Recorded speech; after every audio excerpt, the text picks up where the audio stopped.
Beauty Wisdom, Game Breaker u Lily's Health and Beauty.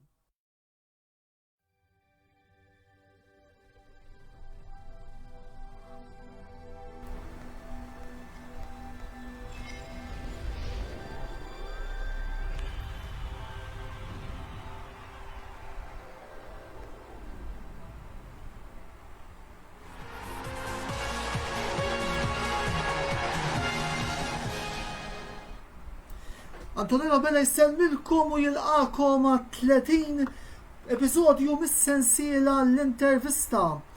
Il-lejla ser nkunu qegħdin nitkellmu fuq il-Premier League Ingliż li ser jibda ftit ta' sija oħra, preċisament għada bil-partita bejn Brentford u Arsenal u għal dan il-għan il-lejla miegħi għandi lil Joseph Tedesco, president tal-Manchester United Supporters Club Malta, li tintarawh ukoll. Ħdejja fin-naħa tisfel fuq ix-xelluk għandna lil Alan Yeomans li huwa partitarju ta' Liverpool u fin-naħa ta' isfel ta' lemin għandna rappreżentant tat-tim champion tal-Ingilterra is-sur Rudolf Gatt li qed hawnhekk fisem il-Manchester City Supporters Club Malta.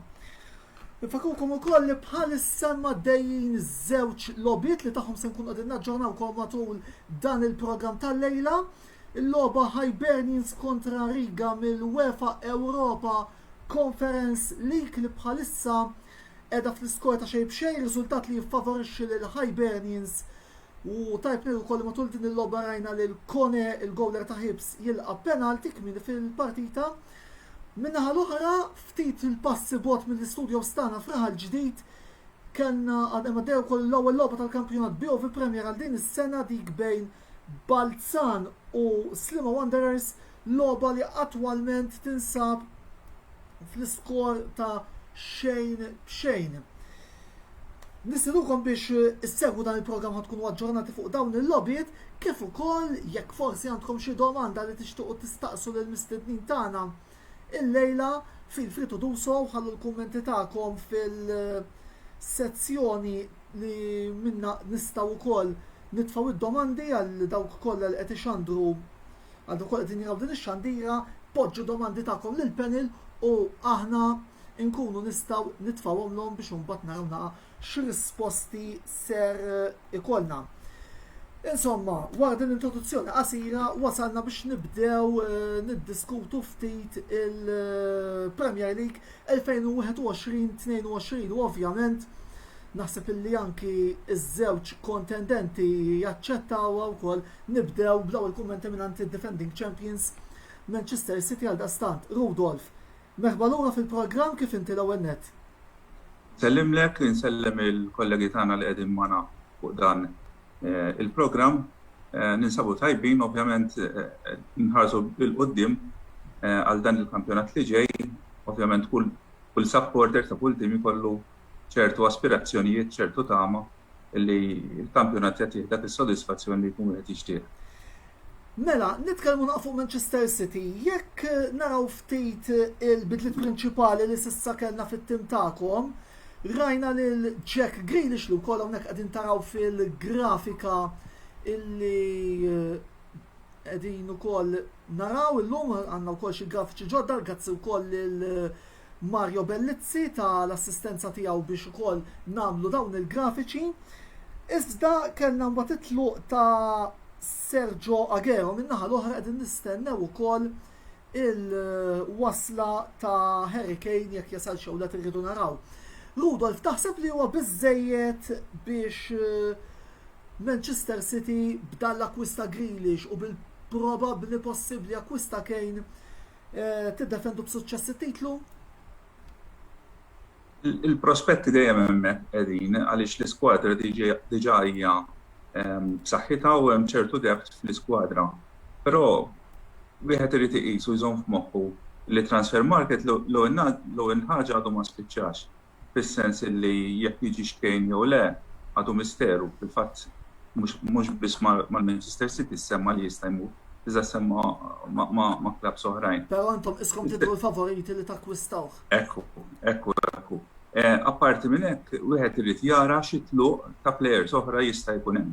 għaliex tal-inqas jekk wieħed isegwi l-medja kif qegħdin jirrapportaw u anke ħintja fuqha Guardiola stess xi 3 players li jisom donnom imħajrin li jitilbu.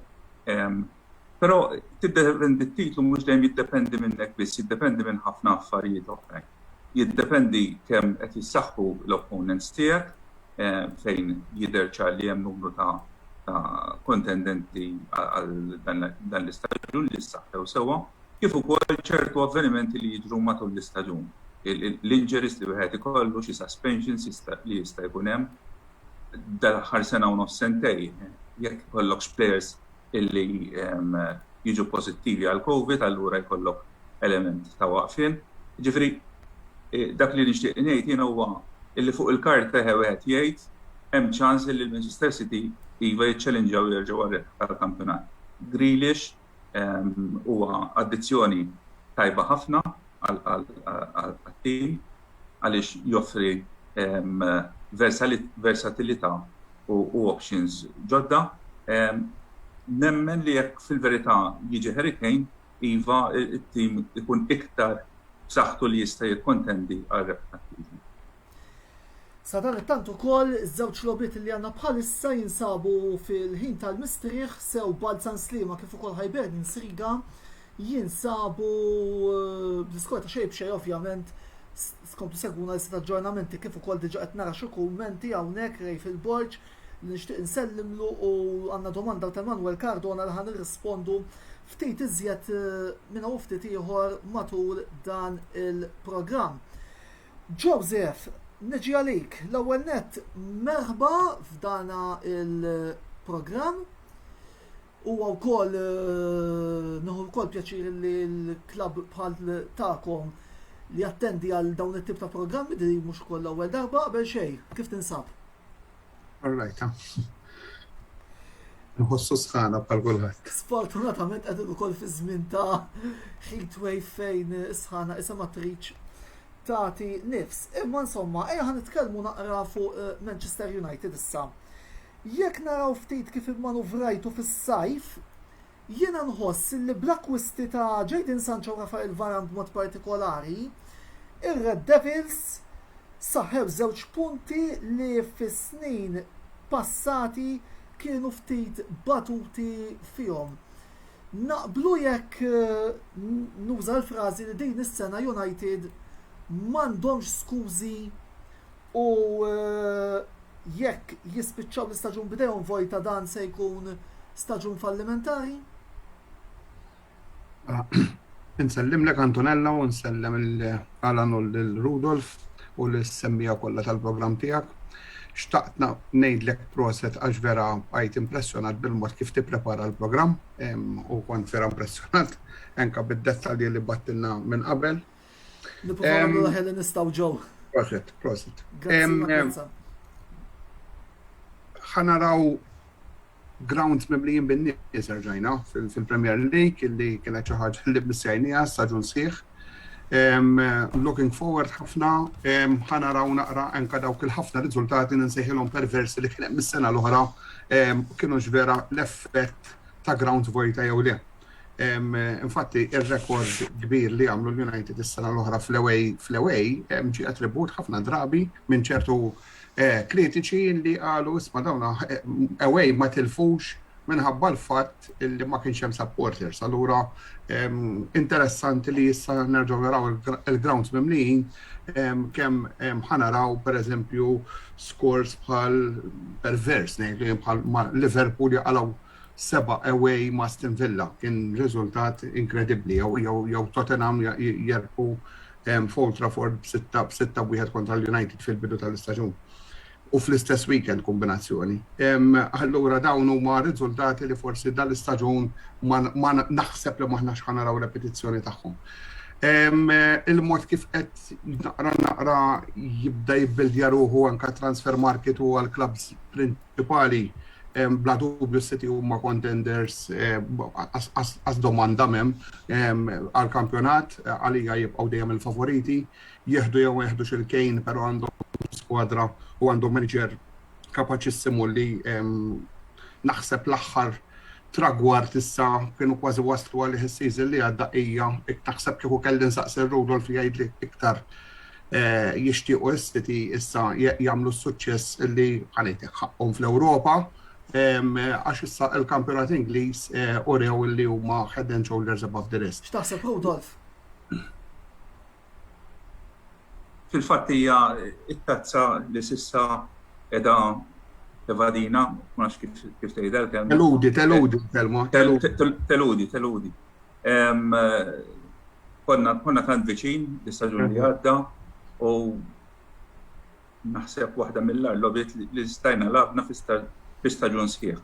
Nemmen li Guardiola dakinhar għamel waħda mill-overthinking li huwa magħruf għaliha li għamel mossa li ma labx il-holding midfielder stabbilit jew Fernandinho jew Rodri, lab il-Gundogan li ġieli lab dik il-pożizzjoni, però naħseb ħarbtet l-ekwilibrju tal-iskwadra dakinhar għax fejn kien ilhom ġimgħat u xhur jilagħbu b'metodoloġija bidel xi ħaġa fl-aħħar u ntilef l-ekwilibrju. Joe, lura l-Manchester United, però taħseb illi biex narġu kol immorru lura għal-domanda sensejtek l-ewwel. Ole Gunnar Solskjaer issa li daħal fit-tielet sena tiegħu jinsab taħt pressjoni li jirbaħ xi ħaġa din is-sena anke kif għedna fid-dawl tal-fatt li saru ċertu akkwisti fejn kien hemm bżonn. Daw seasons u nofs, u xek u erba semi-finals u final. Eżatt. Bla dubju, jekk dan l-istaġun il-United ma jirbux trazza, iwa. Bla dubju, jien ma nistax nara jekk jistax il-dirigenza tibqa' tissapporti illi il-United jagħmlu l-5 sena ma jieħdu xunut. Mhux fair illi għal min ikun qed jipprova jibni xi ħaġa bħalma kien qed jagħmel Solskjaer l-aħħar sentejn nofs, illi tajt isma' s-sena l-oħra x'il-United ma jafux l-Ewropa League wara maratona sħiħa 22 penalti falliment. Meta wieħed jara x'ġara f'dawn l-aħħar sentejn u nofs, naħseb illi kienu sentejn u nofs ta' tranzizzjoni, però issa il-United mhumiex iktar fi tranzizzjoni fl-opinjoni tiegħi u anke bl-akkwisti li saru f'mument mhux kif kienu qed isiru f'dawn l-aħħar snin fil-31 ta' Wissu, fil-11 ta' bil-lejl għadna nistennew il-firma ta' Maguire. Qed tiġi li frasi dak il-famuż transfer ta' Fellaini billi żgħar. Daw il-momenti u kollox.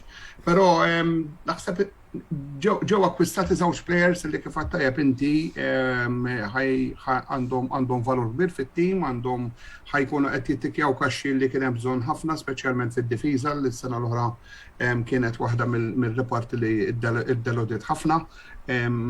U player bħal Varane ta' 28 sena, center half b'esperjenza kbira, star player ma' Real Madrid, tittaraħ fil-pass tal-Premier League għax indejjem ngħid Lukaku mar ma' Chelsea, issa wara sena mal-Inter, ma' qabel kien mal-United, għamel l-istess impatt mal-United meta kien fil-Premier League, issa naraw l-impatt li jagħmel ma' Chelsea. Il-Premier League għandu pass differenti bil-kampjonati l-oħra kollha, minn isegwih ma jżurx mal-futbol Ingliż, ma' din hija stat ta' fatt.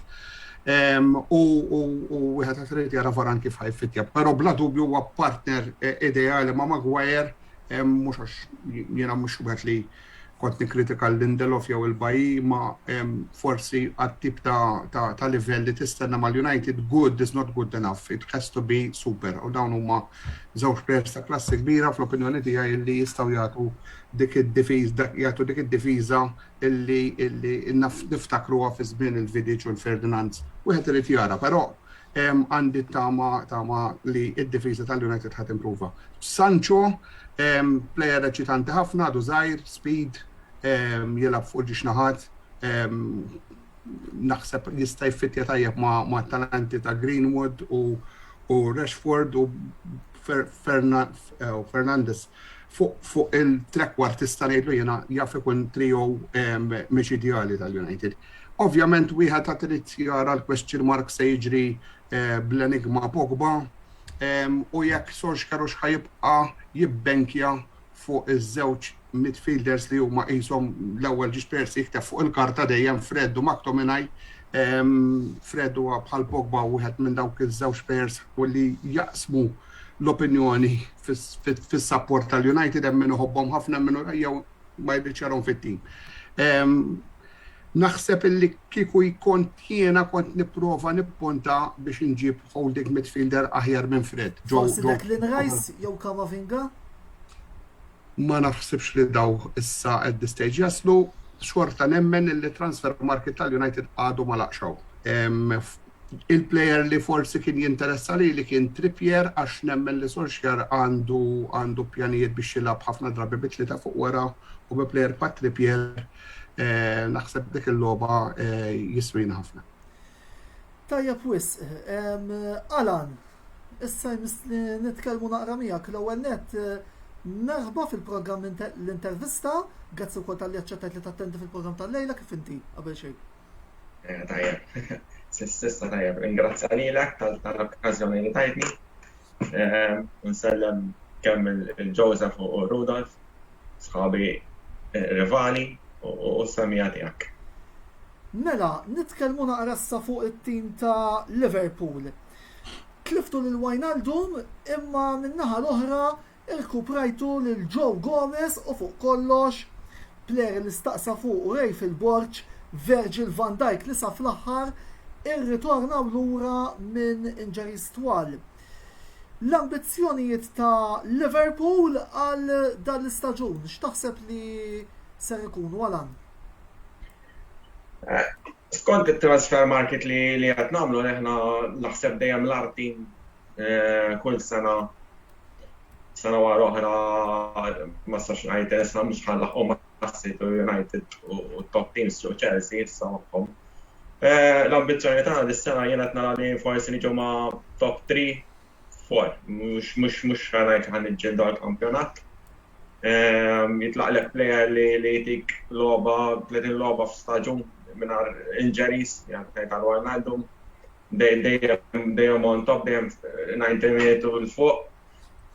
Mitlaqlek free u ma ġibx riservi ieħor u riservi huma ħajprova Klopp, ħajprova jilgħab fuq karta jżomm il-Chamberlain jilgħab il-pożizzjoni issa naraw players żagħżugħ bla esperjenza fil-Premiership l-Elliott ħajprova plus hekk ħanneħħu aktar jitlaq Shaqiri. Jiġifieri jiena qed nara flok ħanissodaw ħandajfu aktar it-tim. U speċjalment iktar għall-bankina tas-City tal-Chelsea, tal-United ukoll issa ġiex akkwisti li għamlu. Jiena qed nara li ħanbagħtu. Li jtaronni jekk ikun hemm naqa' dak l-injuries li kellna s-sena l-oħra. Għandna ħanbagħtu in the long run. Ma ninsewx li f'Jannar ħajkun hemm il-tazza Afrikana li 99% ikun hemm magħna salaħiet il-Opa, jiġifieri quddiem ma nafx min jista' jirreplaceja players għalina first 11 u għal-aħjar l-għanna. Ma nafx minn ħajkun magħhom quddiem, ma nistax nimmaġina jkun hemm xi Chamberlain jiena li rrid tletta kwestjoni fa' Wijnaldum. Player tipo Coutinho bħalma kellna aħna li ma nistax insibu bħalu.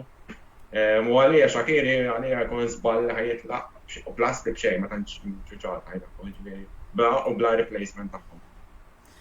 Klopp minnhom qal li kapaċi jkun hemm xi player imma f'daqqa waħda reġa' tbiddel il-diskors u qal għax 99% li jekk jitlaq wieħed juża l-istess player li għandna mill-iskwadra.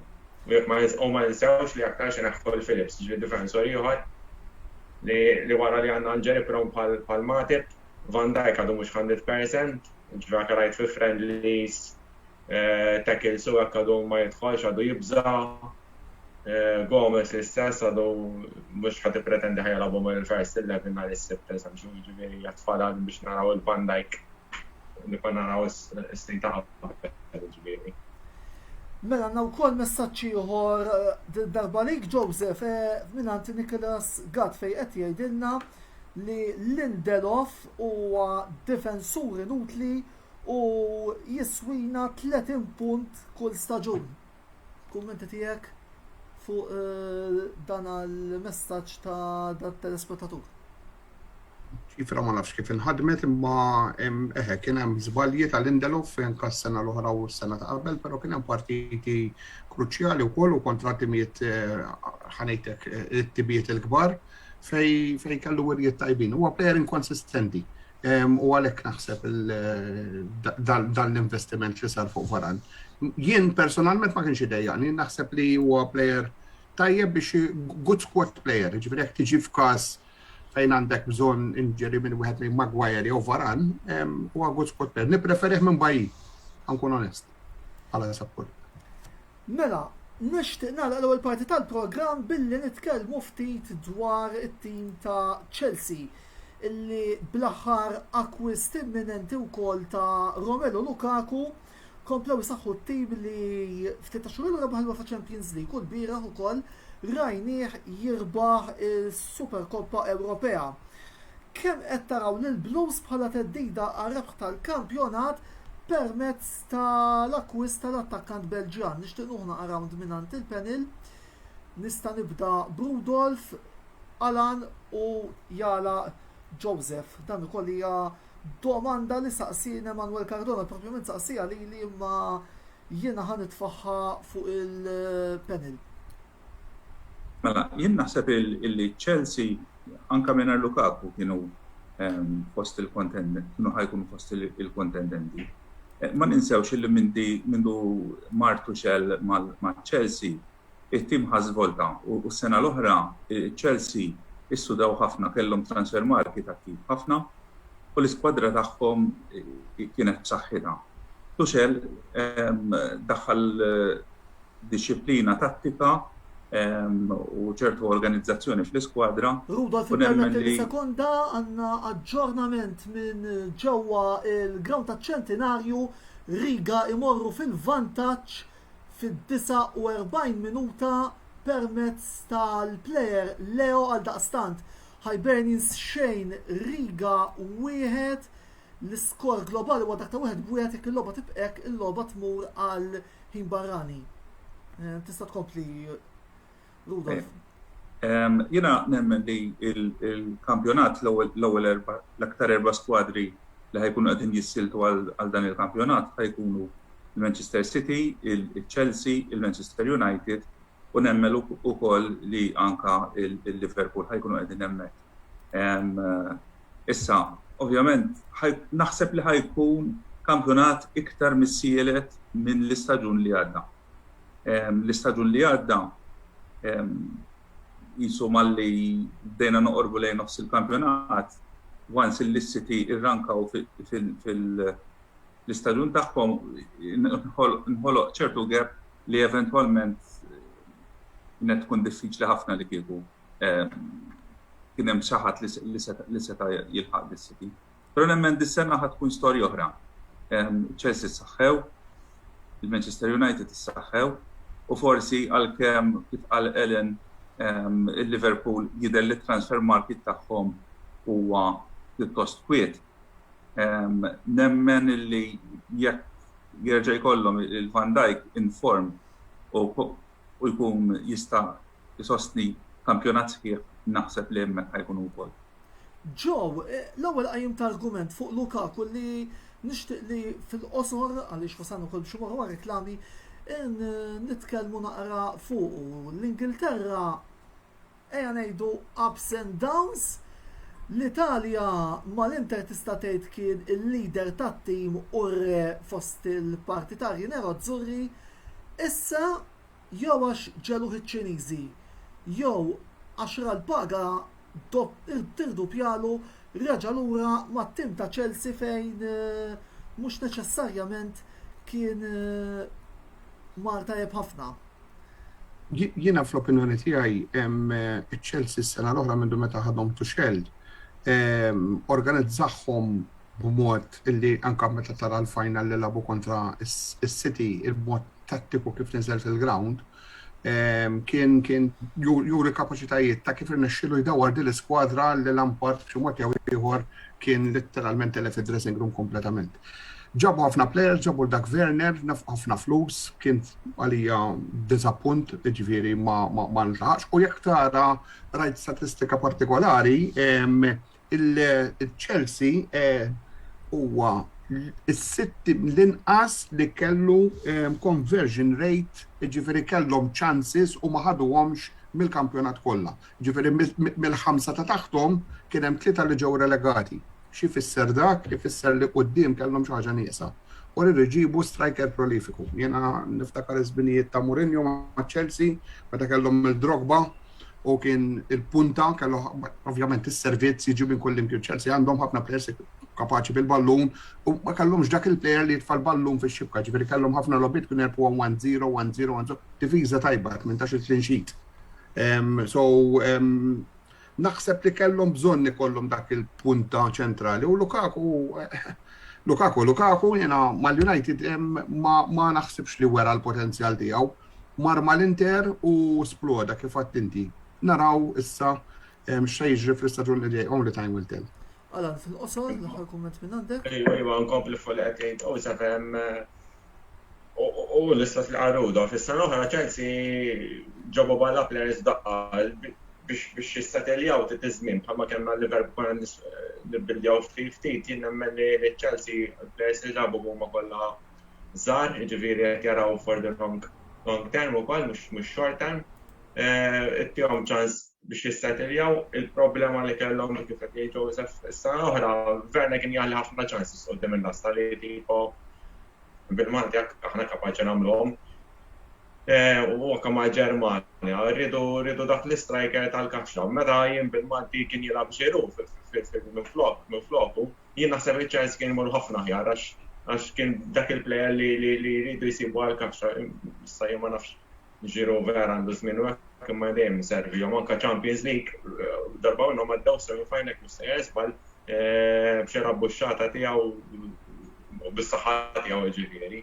Jien nagħmel li dis-sena b'Lukaku jien naħseb ħajkun aħjar u ħajkun plejer differenti totalment milli kien mal-United. Ma jinsewx li qabel kien mal-Everton kien top ġifieri inbidel minn hekk għalhekk mal-United ġifieri ma nafx ġara jista' jkun dressing room, jista' jkun ħadd ma qed jaħdem għalih. U maċ-Chelsea għandu skwadra biżżejjed b'saħħitha li żgur li kapaċi taħdok il-blalen kif rajna l-bieraħ jilgħab mal-Villarreal kemm ħarvet u kemm żjaġġ ġifieri dejjem jagħtu dak il-crosses għall-penalty spot. Li Lukaku dejjem jiena personalment ma ġobniex il-plejer Lukaku li l-attakkant tal-lum mhux dak il-plejer ta' żmien l-antik li qed jistenna l-balon fil-kaxxa, ġifieri tiela u nieżel Lukaku mhux dak it-tip ta' plejer. Imma naħseb għal maċ-Chelsea ftit jasew għax kulħadd jaħdem għalih u ma jaħdmu għall-penalty spot, ġifieri plejer tal-kaxxa u Lukaku. Grazzi Alan, morru sal-waqfa qasira ta' riklami l-intervista tkompli wara dawn.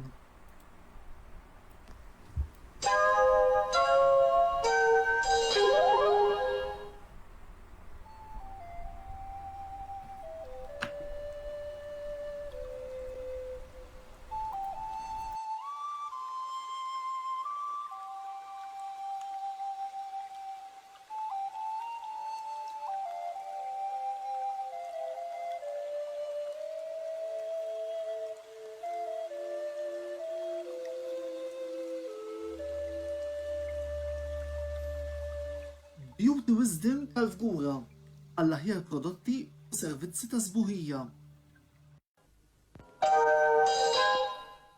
L-istaġun tal-futbol reġa' magħna u dan ifisser li l-logħba popolari FIFA 22 waslet biex terġa' toħroġ. Kull minn ta' quddiem biex takkwista l-logħba uffiċjali tal-futbol għal PlayStation, Xbox jew Switch u ħalli l-ordni tiegħek ma' Game Breaker. Game Breaker, l-aqwa logħob u aċċessorji tal-PlayStation, Xbox jew Switch. Lily's Health and Beauty għall-aqwa prodotti ta' nutrizzjoni, make-up u aċċessorji. Żuru l-paġna ta' Lily's Health and Beauty fuq Facebook għal iżjed informazzjoni.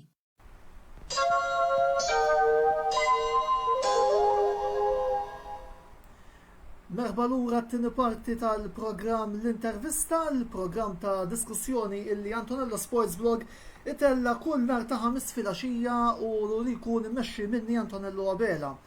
Il-lejla qegħdin nitkellmu dwar il-kampjonat Ingliż ser jibda għada filgħaxija flimkien ma' 3 mistednin tagħna illi huma fuq in-naħa ta' fuq il-lemin is-Sur Joseph Tedesco, President tal-Manchester United Supporters Club Malta, Alan Yeomans partitaru tal-Liverpool qiegħed in-naħa ta' isfel fuq ix-xellug fuq in-naħa ta' isfel fuq il-lemin għandna lil Rudolf Gatt illi huwa ġej mill-Manchester City Supporters Club Malta.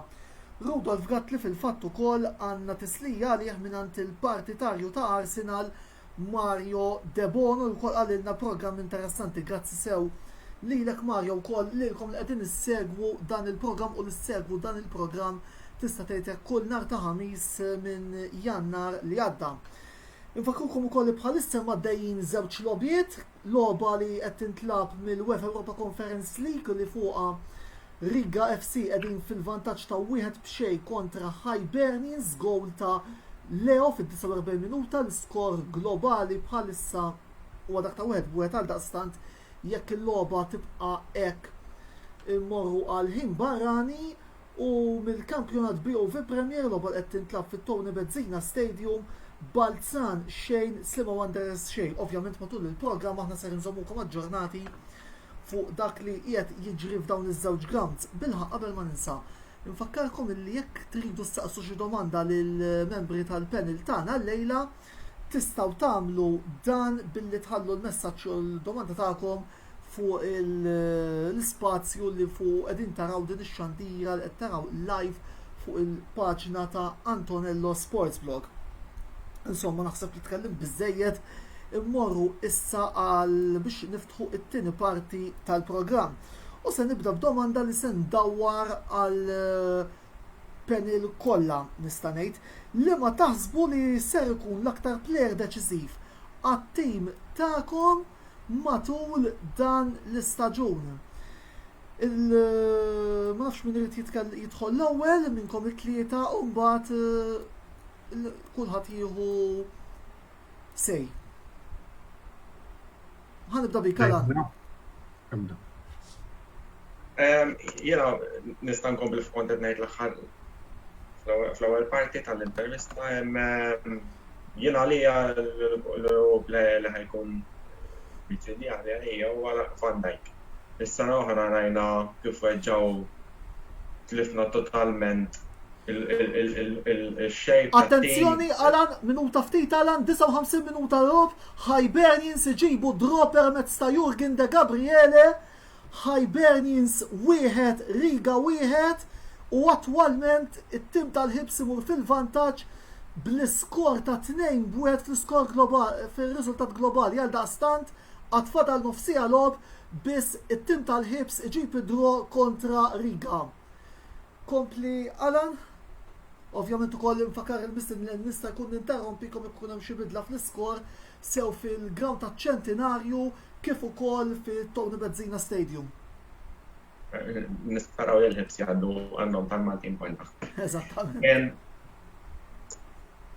Ngħid għalija huwa l-plejer li jagħmel ħafna effett huwa Van Dijk għax is-sena l-oħra mar kif weġġaw marna l-baħar, bit-tim Asja fejn kien qiegħed, tlifna l-forma, mentalment ħadd ma kien qiegħed sew, goaler qisu għandu toqba qudiemu u kulħadd jibża biex taxxaq weġġa' Gomez, wara ma nafx kemm il-partner kellna xi naħseb hekk mhux se jersbax 19 il-partner differenti f'staġun.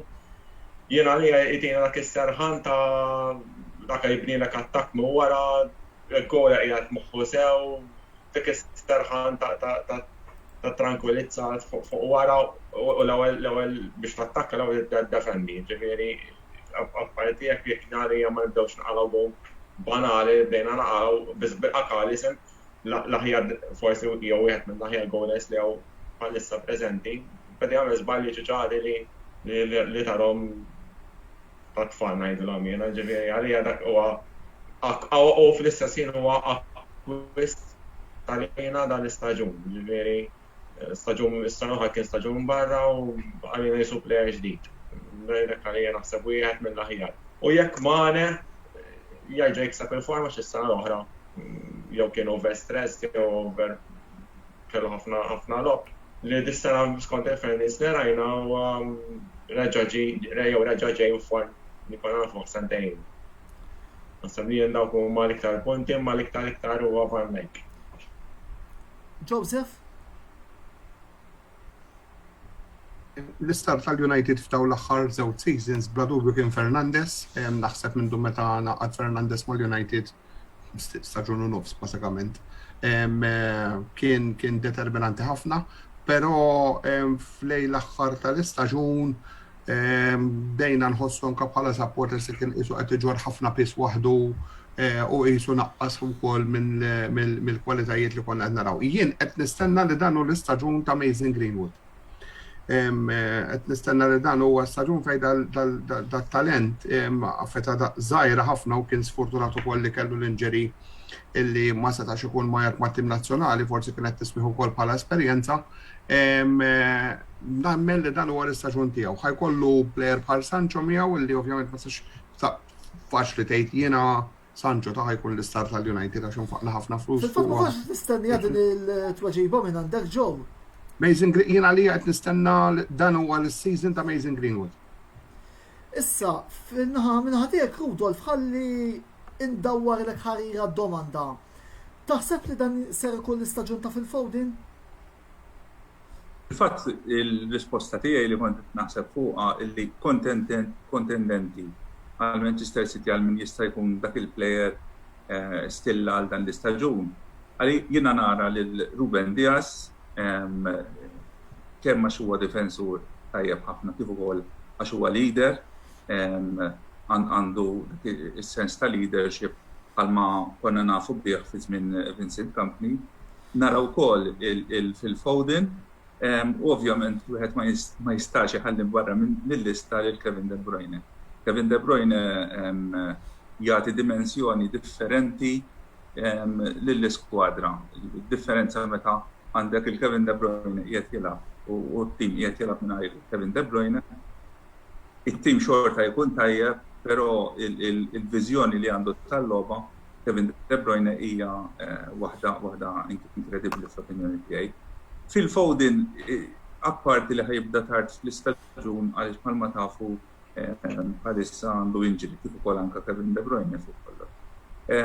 Però ħajkollu iktar kompetizzjoni biex ikun involut fl-iskwadra, fis-sens illi għandek il-Sterling, għandek il-Phil Foden, għandek il-Jack Grealish issa, illi bażikament kollha huma interchangeable f'diversi pożizzjonijiet. Allora ovvjament il-game time ħajamel differenza, game time b'mod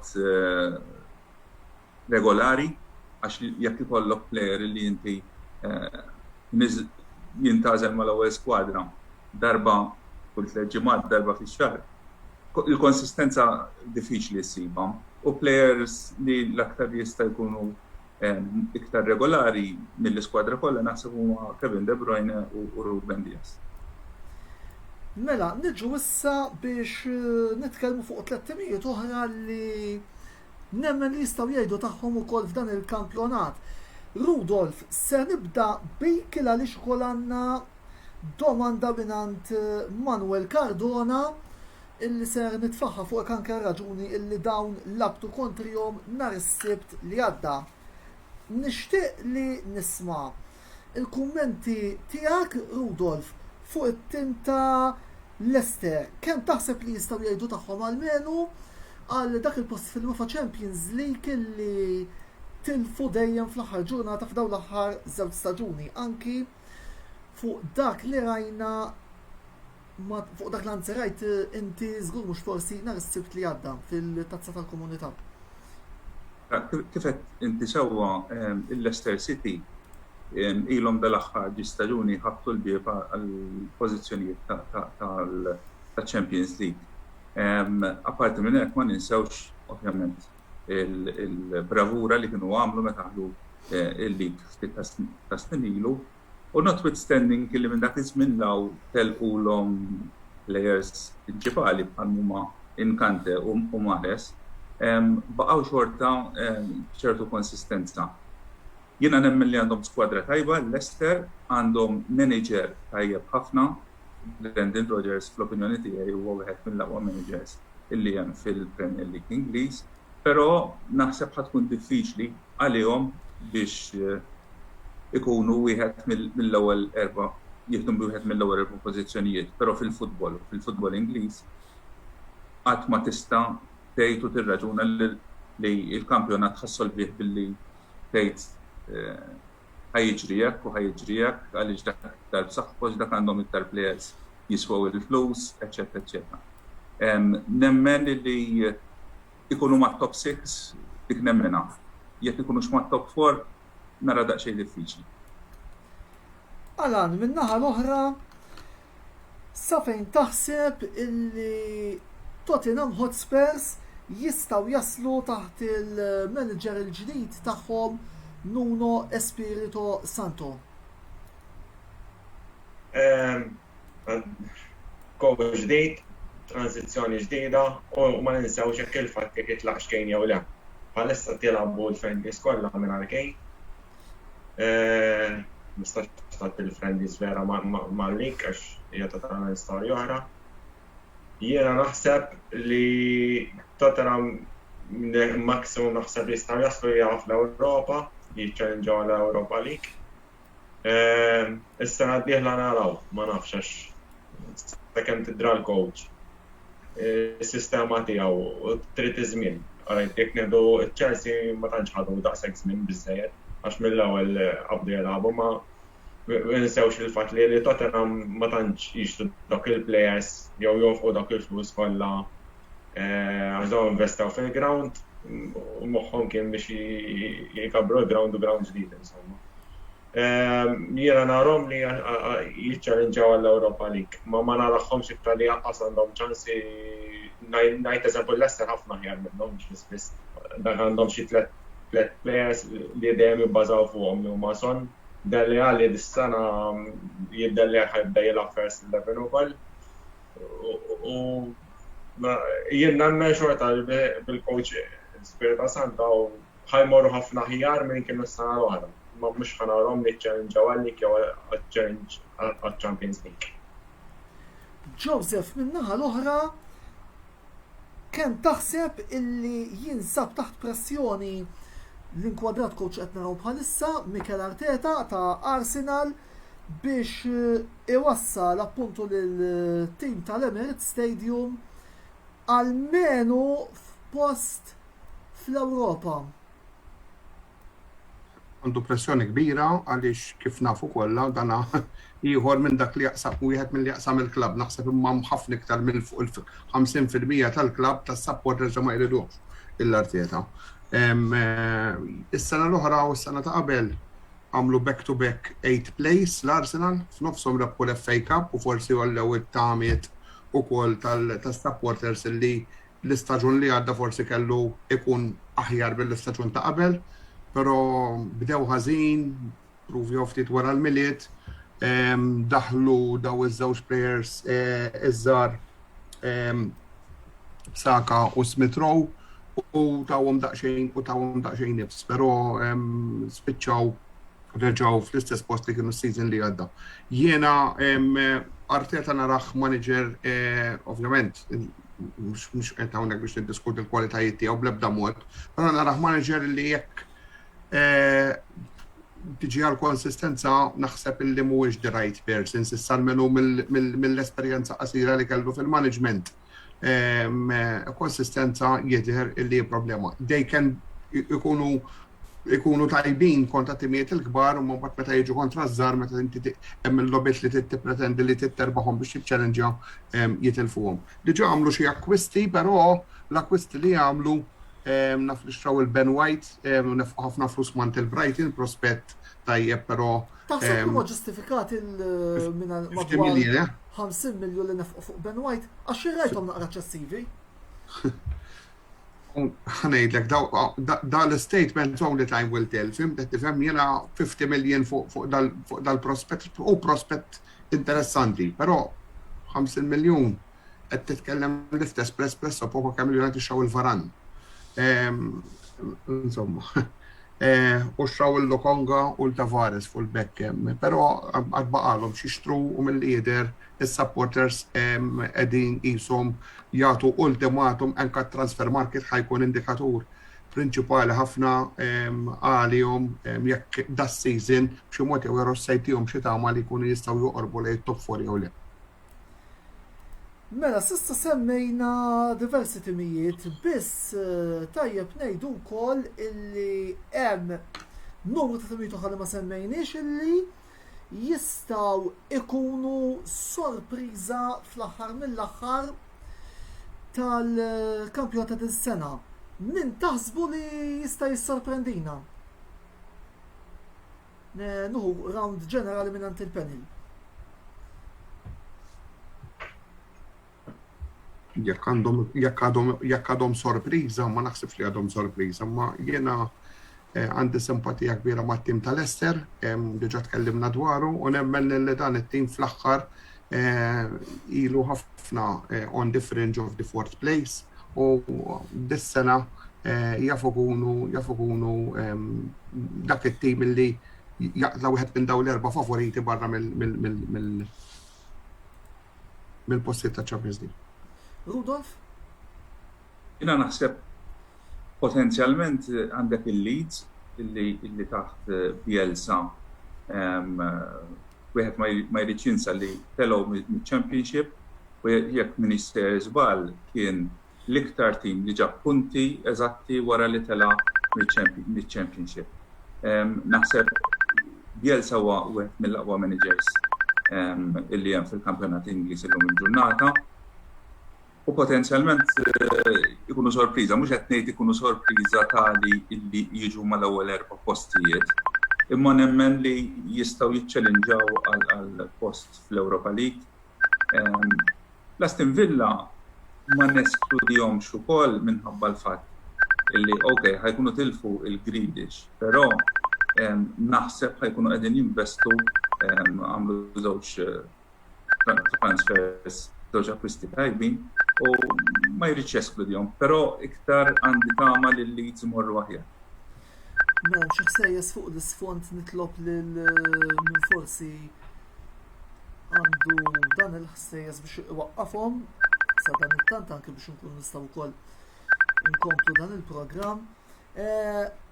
Alan, mela, minħa l-oħra, inti. Jien infatti nista' nkompli ma' Ruda għax jiena wkoll il-Leeds kont qed ngħid issa oħra tim li għadu tiela ma kontx qed nemmen li ħajasal fejn wasal bis-saħħa tal-coach dejjem ngħid mhux mill-players għax dik il-boost li jtihom inti itellgħalek il-moral u itellgħalek fighting spirit.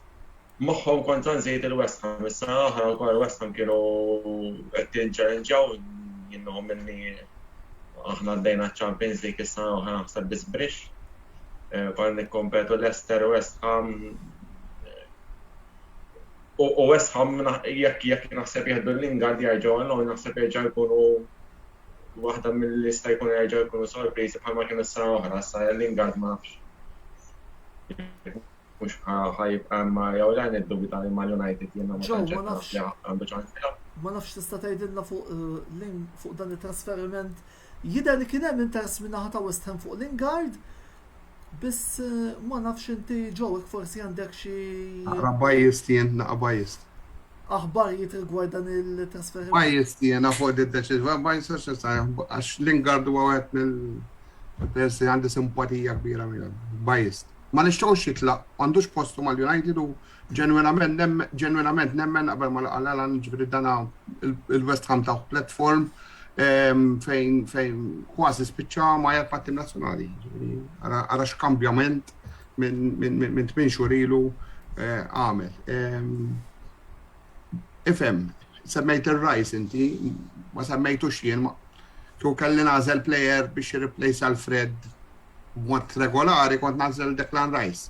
Could have been a good bartering fi transfer. Ma nxuqx jitlaq il-Lingard minħabba li huwa plejer tal-klabb, prodott tal-klabb, iħobb il-klabb u kwalitajiet għandu l-plejer, ġifieri meta kien żgħir kien juri li għandu ċertu kwalitajiet.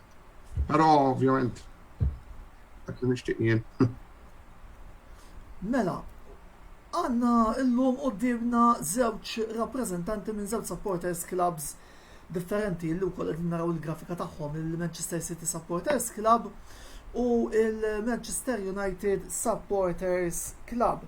Nixtieq li nuħdu l-okkażjoni Rudolf u Joe biex forsi ittuna xi ftit aħbarijiet mill-klabb li qegħdin tirrappreżentaw il-lejla x'inhu jiġri bħalissa li minkejja fatt li forsi għandna din l-isfida tal-pandemija qudiemna kif ukoll hekk forsi għandkom xi messaġġ għall-membri tagħkom jekk jogħġobkom. Mela, aħna min-naħa tagħna ovvjament bħalissa għaddejjin bil-kampanja tal-membership, aħna relattivament il-klabb tagħna mhuwiex daqstant kbir, però minn sena l-oħra qegħdin naraw iktar uġuħ ġodda li jingħaqdu magħna. Bħala pjaniet xwieħed jippjana l-qoddim fl-isfond ta' il-pandemija li għalkemm qegħdin f'sitwazzjoni ħafna ħjar imma battiet huwa ħafna diffiċli biex wieħed jippjana ħafna bil-qoddim x'ħajkun qiegħed jagħmel anke kien għandu x'jaqsam trips lejn l-Ingilterra sabiex wieħed jara l-obiet jew le. Ovvjament, diment li ċ-ċirkostanzi jkunu jistgħu jippermettu aħna ħankunu qegħdin naħdmu biex ovvjament nerġgħu nkunu attivi f'dak l-isfond ukoll u nkunu nistgħu nitolgħu nagħmlu żjarat tagħna ġewwa Manchester.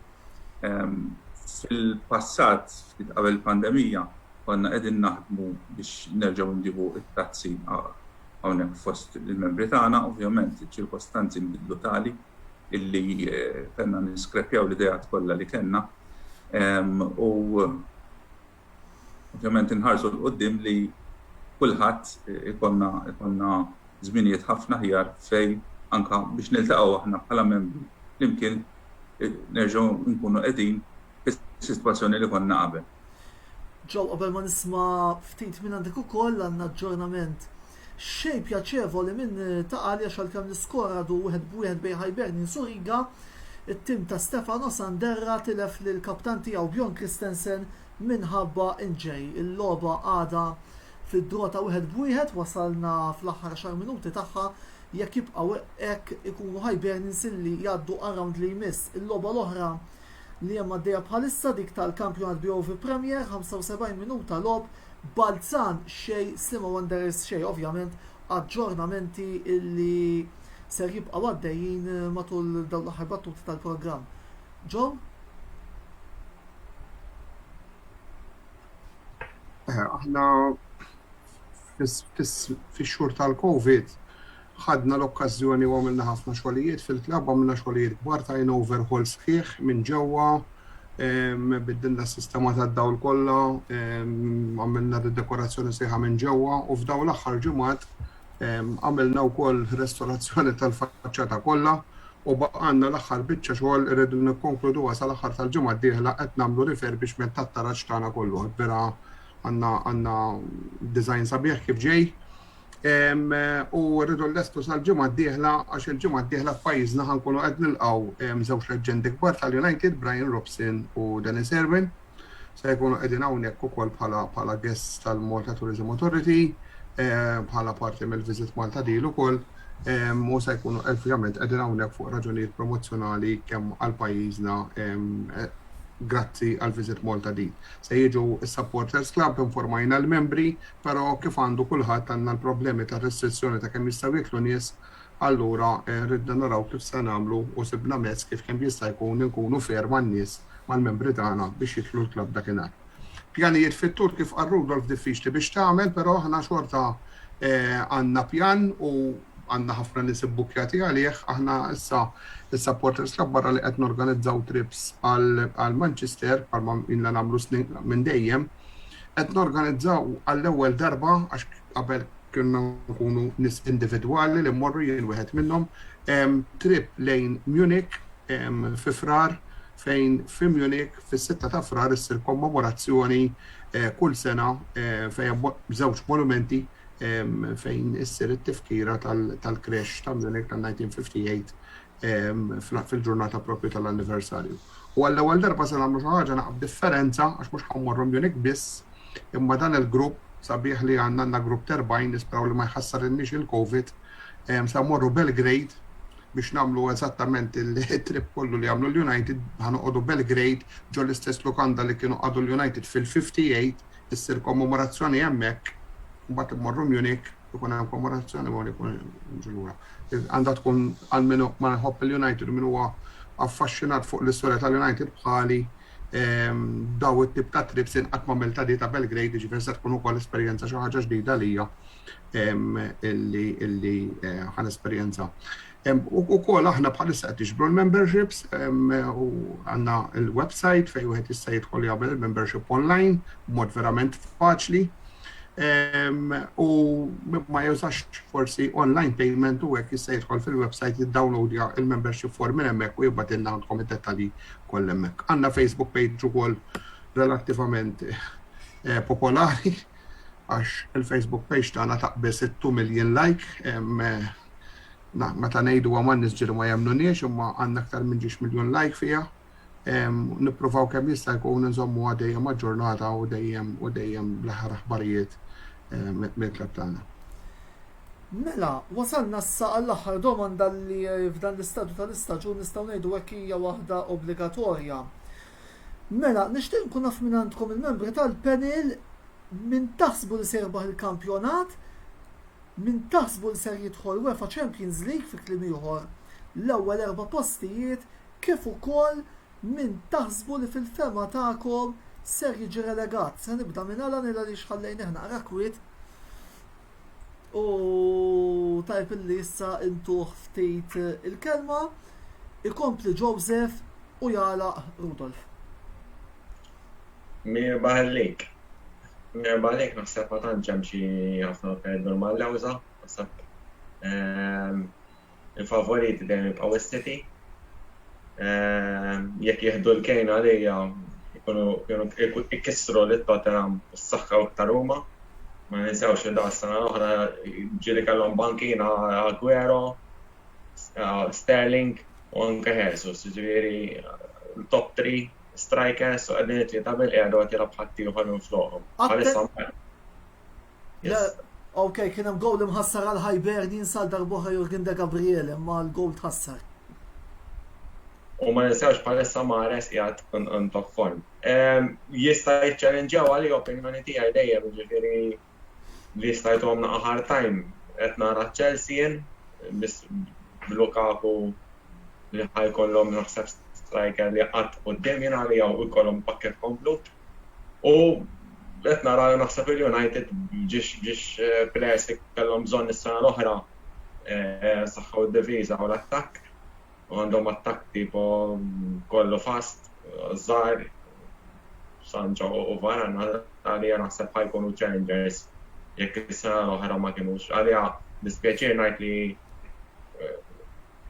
they have the hard feeling insomma li degeaw naħseb jena naħseb żmien spiċċa jena naħseb ħajja kieku United naħseb iċ-ċans tagħhom li jkollhom bjaħu issa forsi l-presta jagħmlu aktar roli ma dik opinjoni tiegħi. Ma naħseb bħala challengers naħseb jena ħajkunu United u Chelsea. Jena naħseb mit-tielet post l-isfel il-Liverpool jistgħu jagħmluha, mhux qed narana ħankunu challengers. Jgħalda sejra żbaljat. Għax għalija rridu ġib players jew tlieta biex forsi nkun nerġgħu kif konna qabel sentejn. Min jista' naħseb jiġi relegat naħseb tliet timijiet li telgħu naħseb hemm ċans opinjoni tiegħi 80% li jerġgħu jinżlu. Huma Watford, Norwich u Bradford. Li magħhom issa nżid naħseb jiena Southampton u Burnley li naħseb Southampton bir-rispett kollok għadu kemm neħħew plejer li mal-Villa ngħid għal-Links li s-sena l-oħra kien wieħed naħseb it-top strikers tagħhom u jekk mhux żball it-tielet jew ir-raba' top scorer li kien fl-Ingilterra li ngħidu kollu sa kien ma' Southampton mhux qed ngħidu ma' xi top teams. Li għalija ħaj dajfu. Ġifieri naħseb dak huma il-kontenti li kapaċi jaqgħu ġifieri ma' dawk it-tlieta li taraw dawk it-tnejn l-oħra ġifieri dawk naħseb jien. U naħseb għawel li saqsejtni l-ewwel taċ-Champions League. Il-Champions League għalli għam jitħu top 4 u ma naħseb ngħid li huma United, Chelsea, City u nikkalkula li aħna it-tielet jew ir-raba' ġifieri ħajkun ir-raba' kien berba' teamiet li jista' jagħmluha. Fuq il-karta jidhru dawk iktar faċli issa l-oħra naħseb jiena kien hemm iktar teams li jistgħu jagħmlu għaċ-Champions League. Ma naħseb fi żmien l-antik kienu ngħidu t-top 4 u dejjem nisemmu dejjem l-istess tiegħek. Ma naħseb dis-sena jista' jkun daw l-erba' timijiet li forsi jkun hemm gap bejn ir-raba' u l-ħames. Jien qed naħseb ħajkun hemm dik il-gap bejn timijiet l-oħra. Joe.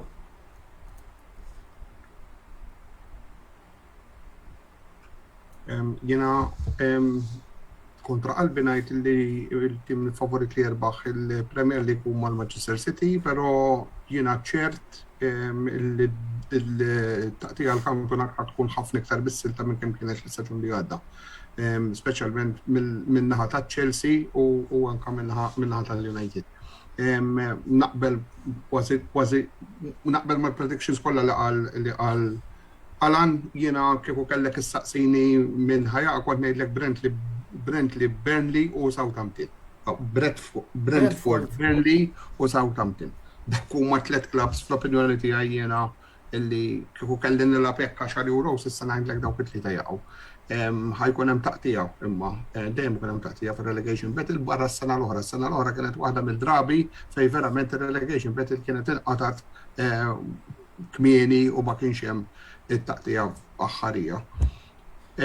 U x'kienu d-domandi l-oħra please skużani Anton. Minn ġejma l-ewwel erba' u minn se jaqa'. Dawk kienu tweġibi. Eżattament. Rudolf, tefawlek il-pressure hawnhekk Joseph u Alan. Nista' naqbel magħhom ukoll jiena. Għandek kull tux. Le.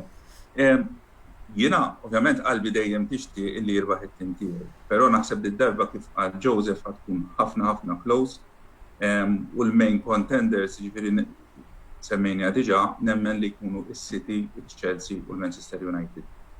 With Liverpool very close as well. Rigward it-tlet timijiet li ħajkunu qed jiġi hemm ċans li jerġgħu jiġu relegati, nemmen li t-tlet newly promoted clubs naħseb illi ħajkunu qegħdin f'dik iż-żona u nemmen ukoll li Southampton mhux se jkunu qegħdin b'saħħithom dal-istaġun biex jisalvaw, jiġifieri ħajkun hemm taqtija. Il-Burnley li huwa tim jiġi li mort narhom jilagħbu wkoll għandhom il-Sean Dyche bħala manager jagħmellek l-ewwel nofs staġun ma jkunx qiegħed tajjeb u mbagħad f'daqqa waħda it-tim isib postu u jirnexxielu isalva mill-relegazzjoni. Ħajrnexxielu jerġa' din is-sena mistoqsija kbira. Però il-kampjonat għalhekk huwa sabiħ għaliex bejn dak li naħsbu dak li jiġri ikun hemm ħafna sorpriżi.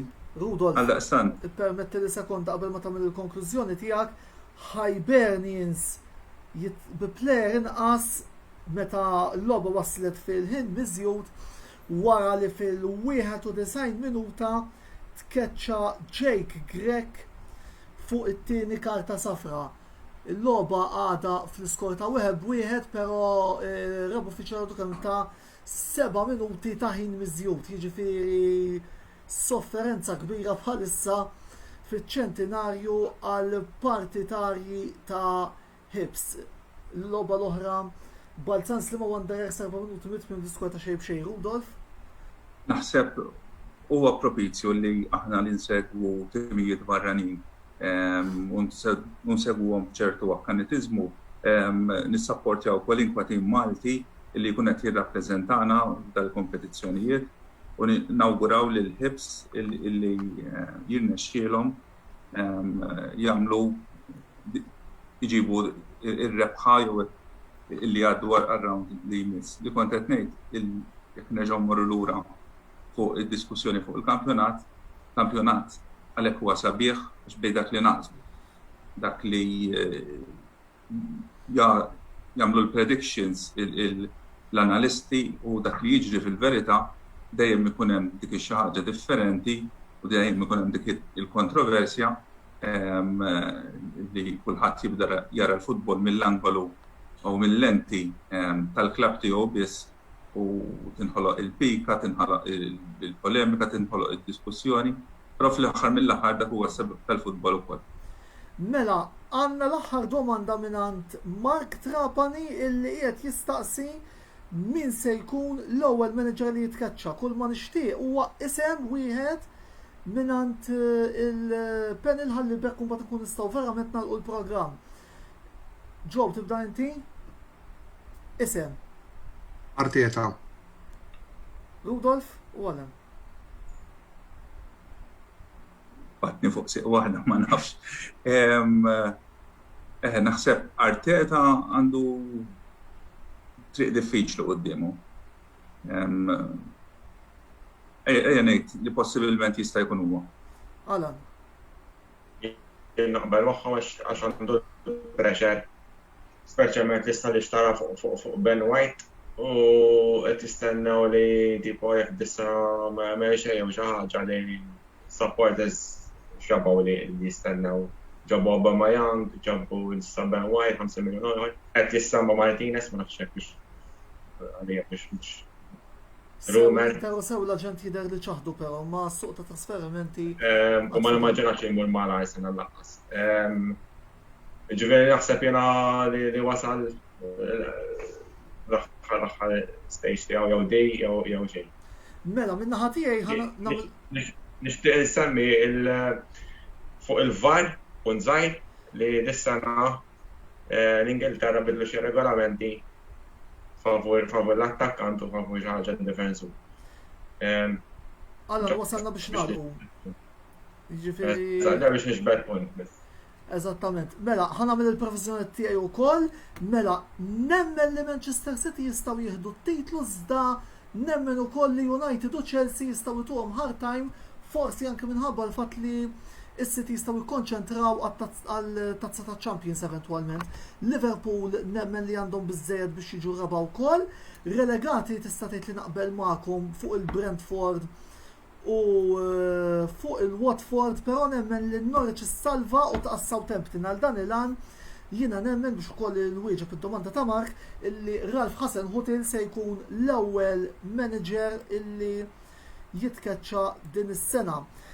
Grazzi lil Rudolf Joseph Wallan tal-li jaċċettaw li attendu għal programm tal-lejla kif ukoll grazzi lill-sponsors tagħna li huma Beauty Wisdom, Game Breaker u Lily's Health and Beauty. L-intervista tirritorna bħallum ġimgħa fejn ser niddiskutu s-serja Taljana din id-darba flimkien ma' 3 mistednin oħra li ser tibda fil-21 ta' Wissu.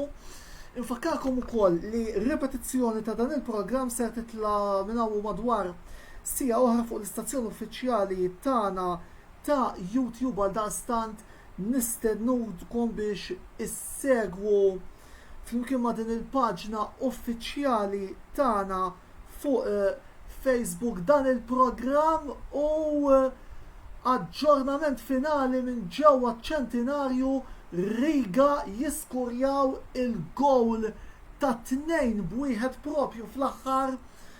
Battuti huwa il-kaptan Pawrevic li jiskurja l-gowl ta' 2-1 għal daqstan dik il-logħba se tmur fil-ħin barrani, aġġornamenti eventwali ntellawhomkom fuq il-paġna ta' Antonello Sportsblog fuq Facebook minn hawn malli eventwalment tispiċċa l-logħba. Balzan Slima Wanderers min-naħa l-oħra tinsab ukoll fl-aħħar battuti u r-riżultat huwa dak ta' xejn b'xejn. Sakemm nerġgħu niltaqgħu nhar il-ħamis li ġej fl-istess ħin li huwa wkoll il-ħin ta' 9:15, jien Antonello Bela ma tfadalli xejn iżjed xintikom li fil-kumplament tal-lejl it-tajjeb, grazzi tal-li segwejtuna u ħudu ħsieb.